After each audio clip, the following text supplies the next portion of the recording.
प्रस्तुत कविता कवि છે પરમ આદરણીય શ્રી વૈદ્યનાથ મિશ્ર યાત્રી, જે મૈથિલીમાં યાત્રી आ हिंदीમાં नागार्जुन उपनाम से लिखै छलाह। ई कविता हुनकर कविता संग्रह चित्रा से लेल गेल अछि।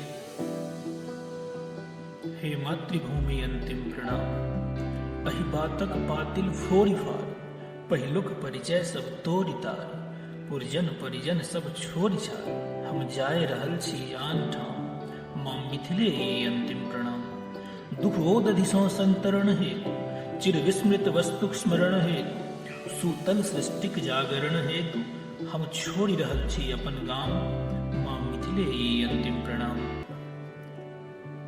कर्मक फल भोगथ बूढ़ बाप, हमटा संतति से हुनक पाप, ई जान होइन जनु मनस्ताप, अनको बिसरक थिक हमर नाम, मां मिथिले अंतिम प्रणाम, मां मिथिले अंतिम प्रणाम।